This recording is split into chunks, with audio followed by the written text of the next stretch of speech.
பாரம்பரிய போட்டி திரைப்படம் ஜிபேலிருந்து பார்த்து ஒரு அறிமுகம். நீர் மேலாண்மை பற்றி எனக்கு முன்னாடி சான்றோர்கள் முன்னோர்கள் நிறைய பேசிவிட்டார்கள். என் பணி என்னன்னா, என் குடும்பத்திலிருந்தே தொடங்குற நீர் மேலாண்மை, என் குழந்தைகளுக்கு நீர் மேலாண்மை எப்படி அடுத்த தலைமுறைக்கு கொண்டு போகணும்னு என் பையனுக்கு சொல்லிக் கொடுக்கணும்.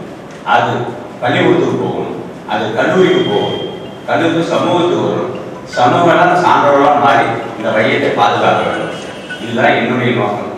எனக்கு எடுத்த பணி, எனக்கு இட்ட தொழில் சினிமா துறை. அதில் என்னால் முடிந்த இயற்கையை போற்றி இந்த விஷயத்தை மக்களிடம் சொல்வதை பெரும் பாக்கியமாக நினைத்து கொண்டு நான் பயணிக்கிறேன். இதுவே ஆசை, இதுவே என் தொடக்கம். நன்றி, வணக்கம். காலையில் சமுதாயம் பேசுகிறோம். மாற்றம் தனிநபரிடமிருந்து தொடங்க வேண்டும். அந்த தனிநபர் அமைப்பதுதான் சமுதாயத்தின் கருத்தை சொல்லி அமைந்திருக்கிறேன். அடுத்தபடியாக புதுக்கோட்டை மாவட்டத்தில் முன்னோடி ஜனபதி அவர்களை வாழ்த்துறை வழங்க வைக்கின்றோம். நேரம் கருதி சுருக்கமாக வாழ்த்துறை வழங்கினால் அடுத்து நம்ம பார்வையாளர்களிருந்து கருத்துக்களை பகிர்ந்து பார்ப்பாங்க. அனைவருக்கும் வணக்கம். இப்போ முக்கியமாக நம்ம பேசுறது பூரா நீர் சேமிப்பு, தண்ணீரை எல்லாம் சேமிக்கலாம், எந்தெந்த வகையில் சேமிக்கிறத பற்றிங்கிறத மட்டும் பேசணும். தண்ணீரை நிறைய செலவு பண்ணுறோம். அந்த ஒரே ஒரு விஷயம் சொல்கிறது தான் நான் தண்ணீரை மழை நீரை நம்ம சேமிக்கிறதுக்கு ஒரு பக்கம் சிந்திக்கிறதுல எனக்கு ஆட்சேபனை கிடையாது. அது கட்டாயம் செஞ்சாகும். இப்போ கிடைக்கிற தண்ணீரை நம்ம ஒழுங்காக பயன்படுத்துகிறோமானா நிச்சயமாக 100% இல்லை. வீணடிக்கிற தண்ணீர் 80 விழுக்காடு, பயன்படுத்துகிற தண்ணீர் 20 விழுக்காடு.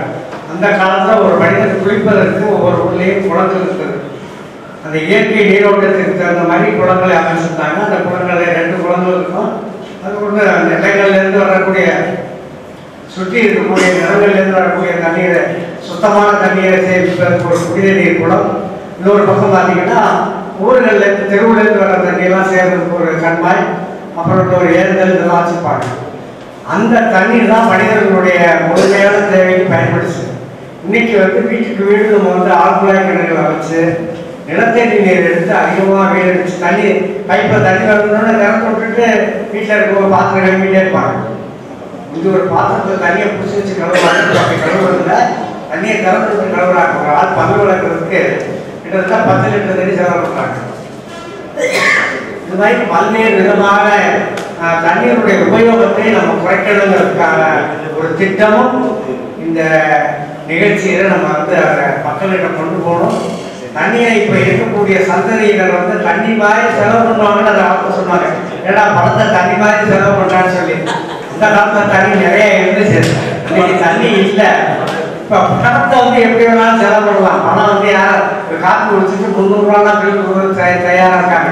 ஆனால் தண்ணி கிடைக்காத இடங்கள்ல நாங்கள் எங்கள் ஊரில் கஜா புயல் அடிச்சிச்சு. குடி தண்ணீர் நிலத்துலையுமே இல்லை. காரணம் குளத்து தண்ணி குடிக்க முடியாது, போர் தண்ணி மட்டும்தான் குடிக்க முடியும்.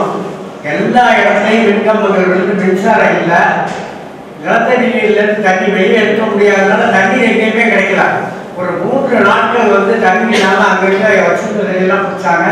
அதுக்கப்புறம் வெளியிலேருந்து ஜெனரேட்டர்கள் கொண்டு வந்து அந்தந்த ஊரில் அந்த இருக்கிற போர்லேருந்து தண்ணி எடுத்து மேலே ஏற்றுனதுக்கப்புறம் தான் அங்கே இருந்துச்சு. சாதாரணமாக ஒரு புயலில் மின்சாரம் இல்லாத சமயத்தில் தண்ணீருக்கு எவ்வளோ கஷ்டப்பட்டாங்கிறத நாங்கள் எங்கள் ஊரில் அனுபவித்தோம்.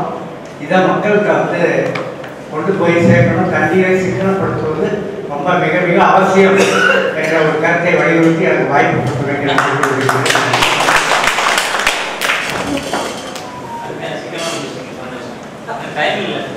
தண்ணீர் சிக்கனம் போல நேரத்தின் சிக்கனம்